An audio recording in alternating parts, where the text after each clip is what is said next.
horror stories. They fascinated Danny since he was a kid. His father told the best horror stories, and those stories always gave him what no other story could: a greater appreciation for his life. The vivid words, the creepy sounds, the perfectly designed dramatic pauses that made him suddenly conscious of the pounding heartbeat in his ears, wanting the story to continue and stop at the same time. Uncomfortable, unsettled, yet captivated. And then, the climax, and the rush of adrenaline that followed. But the adrenaline wasn't what he enjoyed the most. No, it was something else. He wasn't sure what it was. He didn't want to save the world, or win the Olympics, or travel to a foreign country to see something new and exotic. He just wanted the horror to end. He wanted his life back. The scarier the story, the more he appreciated his life. And to know that his father's stories were true doubled that feeling, doubled the spell the story had on him.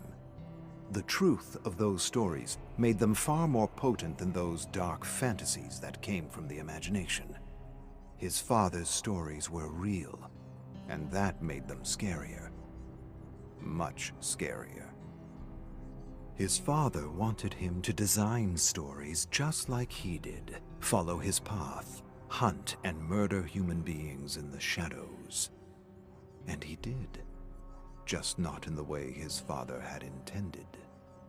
And now, Danny designs better stories, much better stories. Better because of the setting, because they could happen anywhere, unlike his father's stories, which took place in what experts called abnormal circumstances, where scary and gruesome stories were expected. His settings made the horror all the more unique, all the more unexpected. And now, as Danny sits on his couch in his air-conditioned studio apartment, he feels the sudden need to design another story. And so he reaches for a yellow legal pad sitting on a coffee table and sifts through the contents, searching for potential victims. Danny goes through the legal pad searching for the perfect profile for his next design. What he's looking for is the ordinary, the relatable, the perfect victim that will make his readers think and feel it could have been them. Someone who does everything by the book. Someone who doesn't deserve to die, as if deserve had anything to do with it. He rips out pages. All the candidates with criminal records are those who are too loud in the community. He can't have his readers confused with hate, revenge, jealousy, or gang violence. There can be no hiding place for the reader. They need to identify with the victim. They need to be able to see themselves in the story, or it fails. It just doesn't work. And as he searches for his one-size-fits-all profile, his fingers fumble over a name. John Michaels. A person with two first names. How fantastic. He glances over his surveillance notes. 9 to 5, award-winning teacher, single, townhouse with a white picket fence. Doesn't really deserve to die. Perfect. John Michaels. A perfect name for the next chapter in his book. Every John and Michael will consciously or unconsciously be drawn to the headline. The name itself will attract a sizable audience, and the story will grip them in the talons of fear, only to release them at the very end. Horror heaped on horror until at the end they're begging for release, begging for their lives back.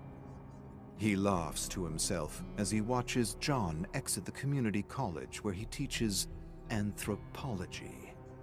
He took a class in anthropology once, and he remembers the heated debates with his teacher who tried to make him believe in this ridiculous theory of the Homo sapiens, that humanity was an intrinsically curious and intelligent species that evolved toward peace and prosperity with its many civilizations and achievements. Danny argued the opposite. He argued humans were intrinsic killers, killers that evolved to enslave, acquire, destroy, and eventually self-destruct.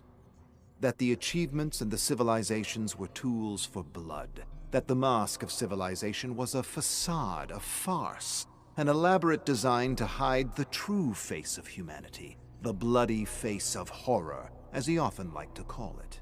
The bloody face of horror always found a way to break through the mask. Always.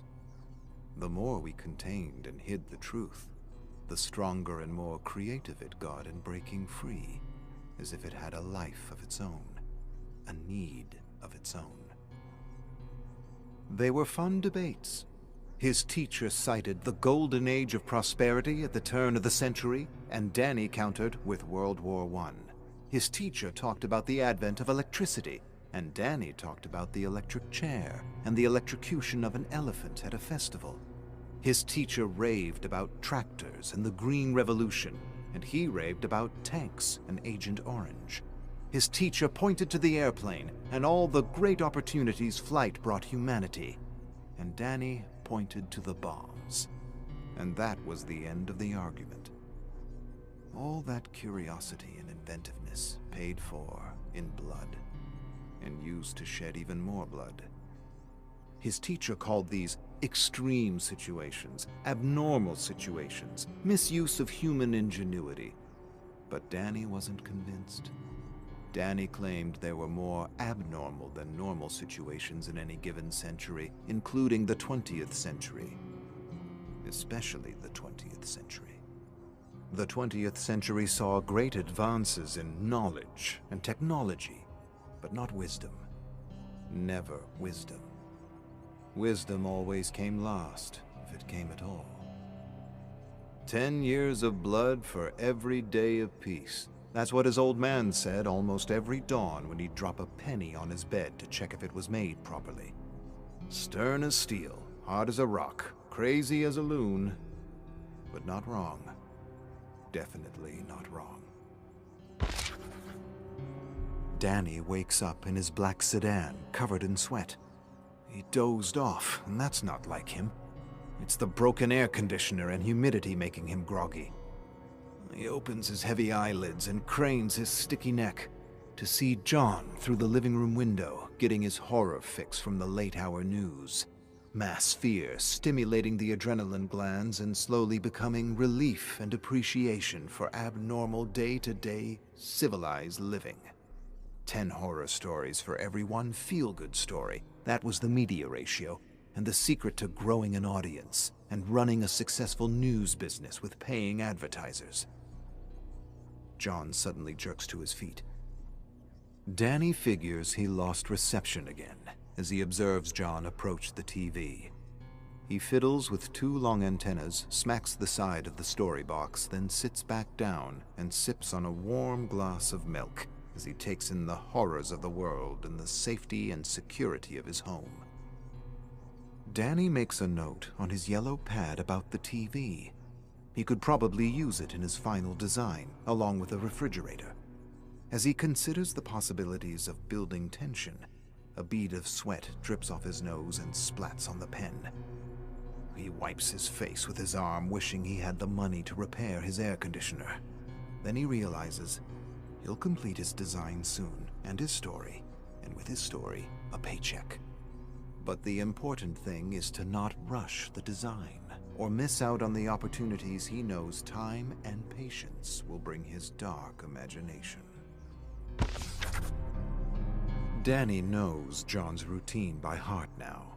Several days of reconnaissance, and he's an authority on the character and setting of his next design. He'll start with the refrigerator door. The warning chime will sound in exactly 3 minutes to wake John up. He'll slump down the stairs, close the door, and quickly return to sleep, still thinking about the poor, unsuspecting bastard that was crushed to death by the escalator in the Roseville Mall. A perfect story to help John fall asleep, counting his lucky stars that it wasn't him, that he's still alive, and yet completely oblivious to the fact that those are the last of his stars, in that he will be tomorrow's bedtime story. Just as John tries to fall asleep, Danny will open the refrigerator door again, and again John will return to the kitchen. He'll close it, But this time, he'll wait a few minutes just to make absolutely sure it's really, really closed. Then he'll return to bed somewhat satisfied that he won't be disturbed anymore. Danny will let some time pass. Then he'll open the door again, and when John returns to the kitchen, he'll be in the living room to turn on the TV. This is precisely when John will wonder if there's an intruder in his home. He may even suspect the ghost of Roseville. The ghost face. The legend. John will rush to the phone, only to discover a severed cord. At that precise moment, he'll leap out of the shadows like a panther in the night and trigger the first and final scream of John Michaels, the most upstanding citizen of Roseville and the most undeserving of such a grisly and unprovoked death. It's perfect. In the hot and humid sedan, Danny visualizes slipping the knife through John's neck and severing the tongue mid-scream, freezing his face in wide, gaping terror. He knows if he visualizes the kill several times, it will improve his odds at success. His father taught him that.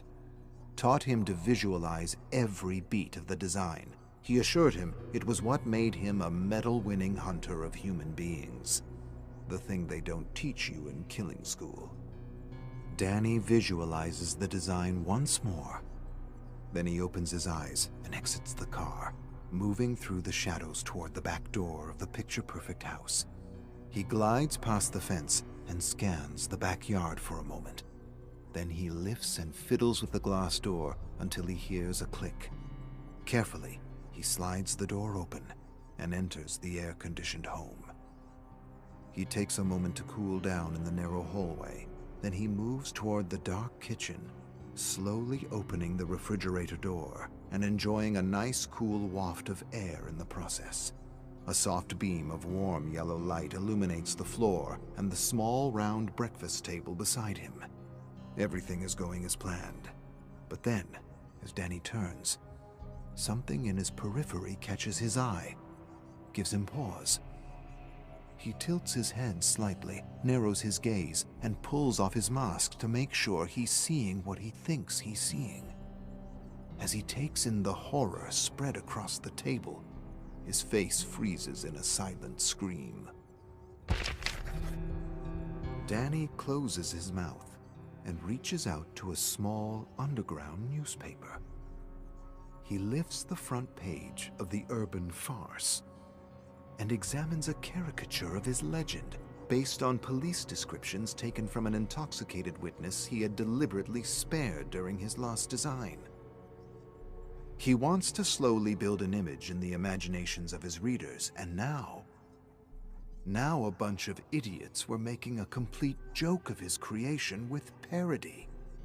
With goddamn parody. The worst genre that ever existed. A bloated parasite that fed off the creations of others. How dare they make a joke of his life's work? Danny breathes hard and tries to compose himself. He realizes he can't go through with tonight's design. Too many emotions swirling around, undermining his focus. Anger, hate, humiliation, disbelief. Everything feels hazy and emotional like his first design.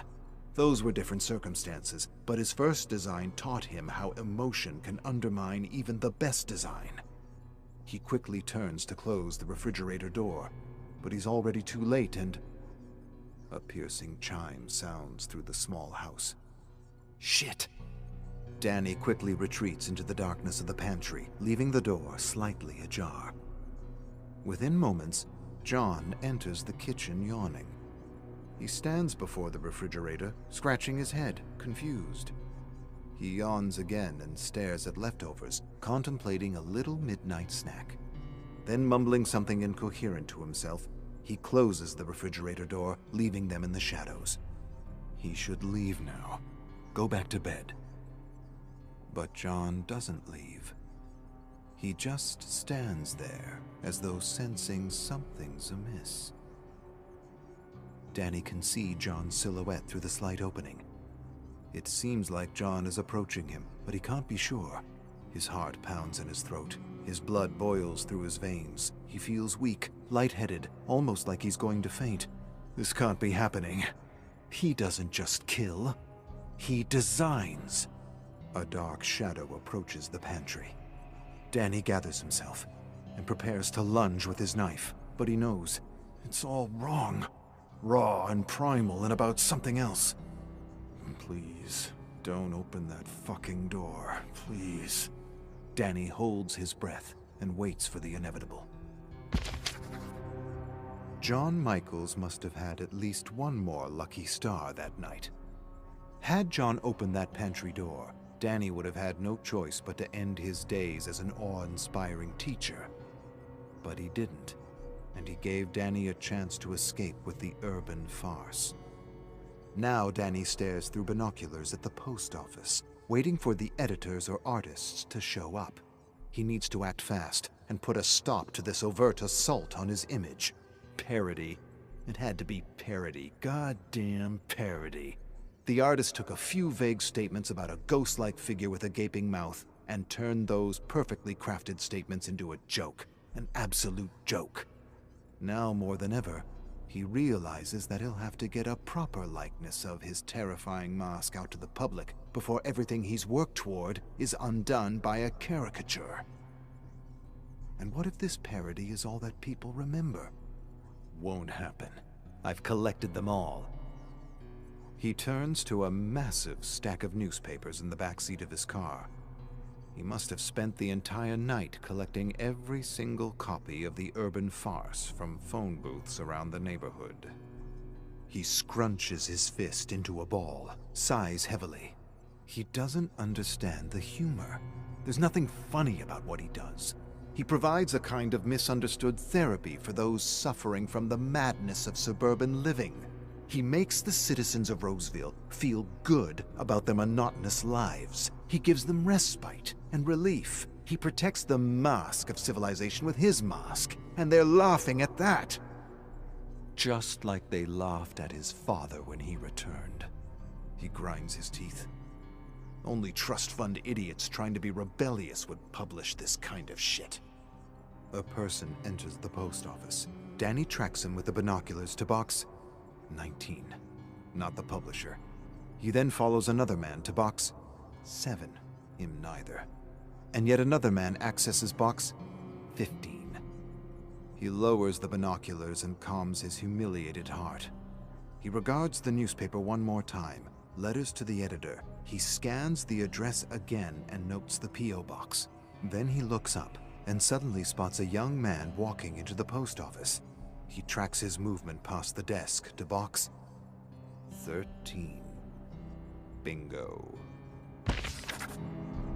10:03 p.m. Danny sits in his car watching the Three Stooges lock up the Roseville Coliseum. That's what he calls them, stooges. All of them. Tom, Pete, and Bradley. College dropouts working for Tom's dad at the Coliseum. They'll sweep the floor, take inventory, hang out in the staff room, and work on their garbage newspaper using Dad's photocopier. Then they'll finish the night with 1 or 2 beers and a quick round of laser tag. Spoiled little shits with nothing better to do with their lives than drink and debate movies and distract their peanut brains with arcades and laser tag.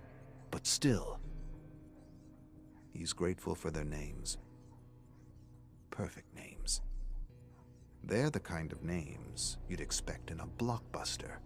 A ridiculous story where Tom, Pete, and Bradley enter an extreme situation to kill all the baddies only to return home without a scratch. Without a goddamn scratch. Against a technologically superior enemy. Now, that would be parody if it weren't propaganda. The kind of propaganda that convinces all the Toms and Petes and Brads to sign up to kill human beings. The kind of story his dad hated because of how much he respected the actual baddies who hunted him for all those years. The true story is, Pete and Bradley don't come back home. They die. Horrible deaths. And Tom has to return to a suburban town that no longer accepts him because he sees right through the mask and it just doesn't fit him anymore. And because it doesn't fit anymore, they'll sweep him under the rug of civilization and try to forget him because of the truth he represents.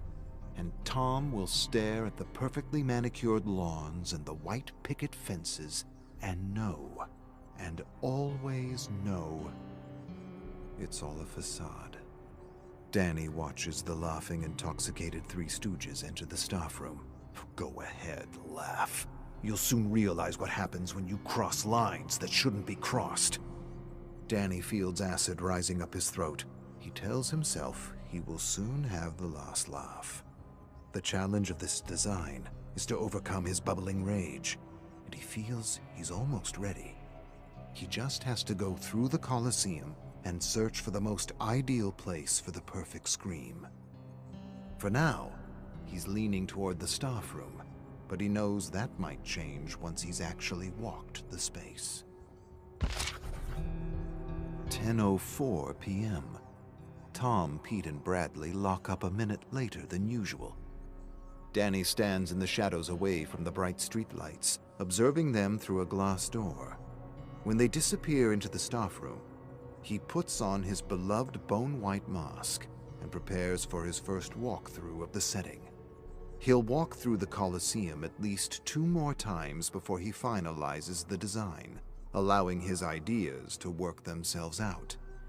Time to incubate is the secret to any great design. And it's the phase he knows not to rush. It's the most important phase. Everything else is just execution. Danny laughs at his pun as he glides through the darkness toward the exit door. How often did he have issues with his design, only to be struck by inspiration in the middle of the night? He knows now that if he has any creative blocks, he just has to sleep on it. There's something about sleep that polishes every design. Now Danny opens the exit door, which he tinkered with earlier in the day. Stealthily, he enters the arcade, gliding past the small concessions booth toward the growing sound of a debate. He hides near the staff room, where he hears the loud and obnoxious stooges argue over horror movies and killers. Danny suddenly feels the blood rushing up his neck as they get everything wrong. Idiots poking fun at something they don't understand, or at best, think they understand. Idiots criticizing some of the greatest designs and spewing vitriol about how they could have done better, so much better. Tom even suggests that they should work together to create a design of their own. Give Roseville something to be really scared of. Danny clenches a fist and wants to rush inside the staff room and rip their heads off. He takes a moment to calm himself. In a week or so, he'll have his moment with these arrogant idiots. The intellectual masturbation of those who shout from the sidelines and wonder what it's like to actually step into the ring. They exist in every creative field. He knows that, and laughs at himself for actually letting them get in his head. He'd actually love to see the Stooges attempt their own design. They would fumble and fuck up every beat right up to the very climax. He almost wants to spare them just to see what they'd end up doing. Almost. Danny regards his watch. 1 minute more. He counts the seconds as they complain and spew hot air about the perfect design and how they alone could execute it. The boasting and bravado fades, and is quickly replaced with rock and roll blasting on the Colosseum speakers. With quick steps, Danny retreats behind a beeping arcade as the idiots spill out of the staff room and enter the laser tag arena for a quick fix of adrenaline. He quietly steps out of the shadows and counts 10 paces to the staff room. He has exactly 22 minutes before their game ends. He opens the door and enters the tiny room, but unexpectedly gags when he's hit with the foul stench of stale beer, rancid coffee, and twisted cigarette butts and dirty ashtrays. He turns to his side slightly, and his eyes suddenly go wide beneath the mask. What the fuck? His heart thunders in his ears as he stares at a yellowing wall covered with caricatures of his favorite killers throughout history. His face tenses. He grinds his molars and tries to suppress the thing beneath the mask. He needs to take a moment, compose himself, and walk away. Don't look at it. Just don't look at it. But he can't help himself. You don't laugh at legends. He reaches out and touches a caricature of the one they called the Miner. You don't laugh at legends. His mouth gapes open, his lips tremble. He hasn't felt like this in years. You don't laugh at legends. He tries to turn away, but his feet are blocks of cement. He feels prickles all over his body as blood courses violently through his veins, and something contained begins to stir. He closes his eyes and counts to 10. He hasn't improvised since his first design, and that didn't go very well. He has to find his center. Walk away. Just walk away. For the design. He stares up at the wall of parody and takes a deep breath. He closes his eyes and counts down from 10. Then he opens his eyes to see all the warped and ridiculous faces laughing at him. He wants to ignore them. He wants to walk away. He has to walk away. But something won't let him. And before he realizes what's happening, the thing contained breaks free. He clenches his fist and smashes it against the wall. Fuck the design. The last 10 minutes are a blur. Everything happened in a flash of emotion. He remembers moments, brief moments.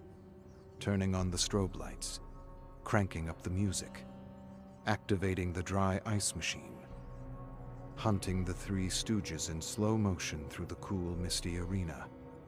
And now he yanks the gleaming hunter knife out of a pulpy face rendered completely unrecognizable. Shit. I must have stabbed him 100 times in the head. Danny narrows his gaze on the face, but the strobe light plays tricks on him. Makes the face look like his past victims, the faces changing with every blink of light. He shakes his head and stares hard at the face. This is Tom. No, can't be. Tom he stabbed in the legs. He's still alive, groveling about like a worm somewhere. What about Pete? No, can't be Pete. He's pretty sure he decapitated Pete. It's not what he intended, but shit happens. He pushed the knife a little too hard, cut a little too deep, a little too fiercely. Well, if it isn't Pete and it isn't Tom, it must be Bradley. Good old Bradley. He's confronted with a sudden image of Bradley screaming as he silences him with a blade through the mouth. He nods and sighs. Yeah, it's Bradley. Definitely Bradley. He stares at the mangled face for a long moment. It's not as bad as he thought it would be. A little messy, but he can find a way to make this work. The last time he improvised a design was with his dad. Bless his soul. He deserved a better design, a much better execution. But he hadn't realized how much he had bottled up inside. All those training drills and unrealistic expectations to bring back stories and medals pushed him over the edge. It just came pouring out one night while camping in a way he hadn't expected. Happens all the time, every day. To the best. He just didn't think it could happen to him. And here it is, happening again.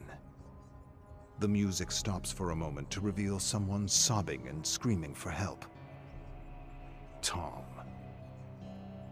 Danny marches through flashing light and dark, following a trail of warm blood through the maze. Soon the blood leads him to a young man, dragging himself across the cement ground, desperately inching toward an exit door. Danny approaches him menacingly. He kneels before him and stares at him. Despite the air conditioning, he feels sweat drip down his face into the gathering pool of blood. And as he watches the sweat drip off his face, he realizes he isn't wearing his mask. He touches his warm, bloody face and vaguely remembers removing the mask in the staff room after he ripped down every last caricature. That's because the ghost face has nothing to do with this. This is something else. There's no way he's crediting the Ghostface with these clumsy yet incredibly satisfying kills. Tom looks up at Danny. Danny wipes the sweat and blood off his face. They lock eyes. Not so funny now, is it? Danny places his knife in Tom's hand. You know what a copycat is, don't you? Well, that's what you are. A failed copycat. A parody of a true killer. Tom tries to attack Danny with the knife. Easy there, Tom. You might hurt yourself. Tom's arm falls and splatters in blood, the knife dangling from the fingertips. He struggles to wrap his wet fingers around the hilt and attacks with the knife, hitting air over and over again. Danny laughs. Politicians will use your story to campaign against beer, rock and roll, and horror movies. That's the current angle I'm considering. You like that angle, Tom? Tom gasps and struggles to say something without success. Danny inches closer. He lowers his voice to a cruel whisper and suggests a potential headline for his next article. Ghost Copycat. Tragedy hits Roseville Coliseum. Employee stabs 2 of his colleagues to death before suffering a lethal injury. Danny considers, then offers an alternative version. Joke taken too far. Tragedy hits Roseville Coliseum. 3 employees die in a prank gone horribly wrong after a night of drinking, rock and roll, and horror movies. Danny tilts his head slightly. He considers both versions of the story. The drinking, rock and roll, and horror movies offer a comfortable scapegoat. It gives readers something to point to, something to blame, a place to hide. And he isn't sure he wants to give his readers a place to hide with this one. He leans closer to Tom. What do you think? Copycat or bad joke? Tom murmurs something incoherent. Danny smiles. Sorry, I didn't really get that. You're gonna have to speak up, buddy. Take a deep breath. Enunciate. Come on, you're so full of fucking opinions. I'm sure you have an opinion on how you'd like to be remembered. Tom writhes desperately and manages to issue one last gasping scream before dying. Danny sighs and closes his eyes against the blinking light. He still isn't sure which angle to take, and it doesn't really matter anyway. Either version will do its job and scare the good citizens of Roseville into fastening the mask a little tighter before bed, while they count their lucky stars and appreciate their ridiculously insane suburban lives. Subscribe to Lady Judge, because she's my friend till the end.